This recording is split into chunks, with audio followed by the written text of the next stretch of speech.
Today it snowed. A lot, actually. We picked up the children from school and drove to our driveway. The children want to play in the 6+ inches of snow outside. That means I have to help them put on their snow gear. Claire was fairly easy. I readjust her boots. Jane is next. With most of her snow gear on, I just need to zip. Ollie is done, and I fix Jane's glove. Nicholas is next. He lays like a dead fish as I try to pull up his bibs. Claire asks me to zip up her coat again. I'm laughing, this time in frustration. The cold hurts my burned skin and makes me feel achy. I start dinner. 5 minutes pass. Everyone is back. My imagination sees you like on August 16th, 2008, my husband and I were in an airplane crash. I was in a coma for 3 months. We both survived. I am Stephanie Nielsen, and I am not my body. I loved you from the start, in every single way.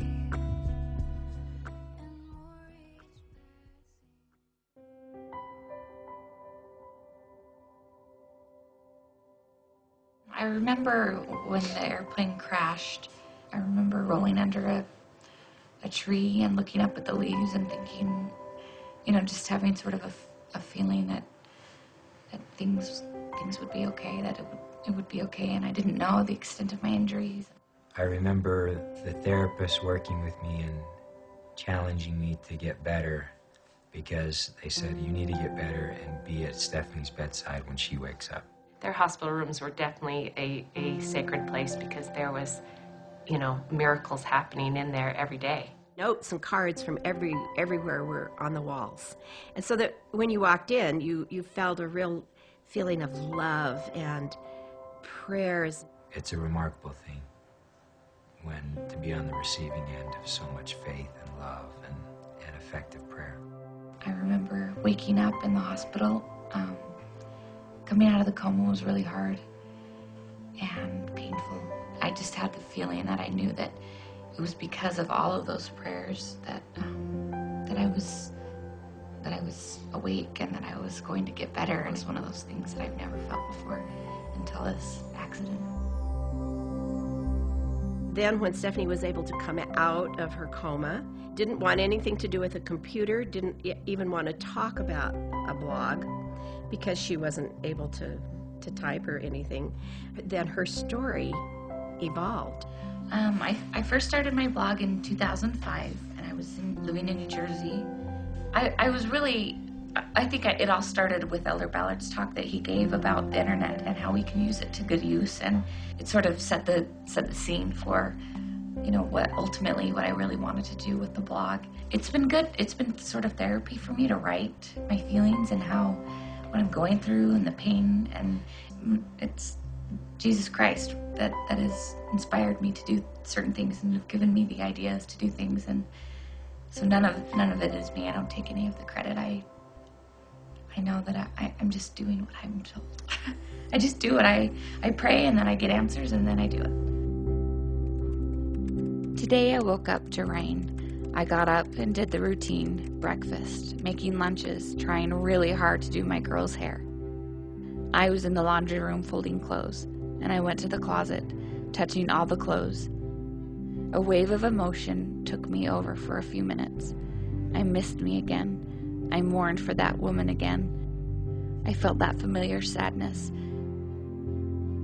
But then it was followed by a beautiful spiritual confirmation that this is my new life. It is good. It is oh so good. And then I felt I should bring home me, because it is still me, and those clothes will still fit. It's hard to, pick up the kids from school and all the other kids staring, or going to the grocery store. And as women, we want to be beautiful and attractive, and I struggle with that. But I also know that it's not everything. I'm just grateful that I'm here on this earth, and I have the opportunity to be a mother and do the things that I love and enjoy. And I don't know, I view my role now as more divine. It's something more, not just a mother who wakes up and makes her kids food, and it's a mother who enriches and teaches about the gospel of Jesus Christ, but it's a privilege, and I see it more as a privilege than anything. To me, beauty and motherhood are one. They're the same thing. There is a plan for us, and it's a plan that will ultimately give us the greatest joy and happiness that we will ever experience. And it is only possible through Jesus Christ. And I am grateful for this trial, and it's a blessing, even though it's hard and it's challenging, and it will be for a while. It's our spiritual nature, though, to turn to our God who gave us life and has given us this mortal experience, to turn to Him for either to thank Him for the happy times or to pray for His help in the hard times. I mean, my relationship with Heavenly Father before was really good, and it still is really good, but spiritually now I have a better sense of who I am, what my divine purpose is, what I'm doing here on earth, why I'm still here. Life has a different meaning to me than it did before. It's all about your heart. There are moments in my life when I feel like my spirit is tapping my heart to remind me just why I still mortally exist. Today I had more of those tapping moments. It was in the deep brown eyes of Nicholas, laughing and tackling Jimmy over and over and over again. It was in Claire's desire to help me with anything. Today it was groceries. It was Mr. Nilsson, who I watched outside my window early this morning, ride his bike to school with the girls. Their faces beamed like they were the luckiest girls ever. And they are, including me.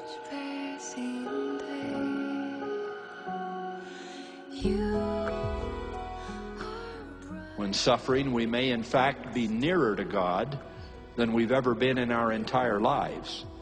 That knowledge can turn every such situation into a would-be temple. Regarding our earthly journey, the Lord has promised, "I will go before your face. I will be on your right hand and on your left. My spirit shall be in your hearts, and mine angels round about you to bear you up." That is an everlasting declaration of God's love and care for us, including and perhaps especially in times of trouble.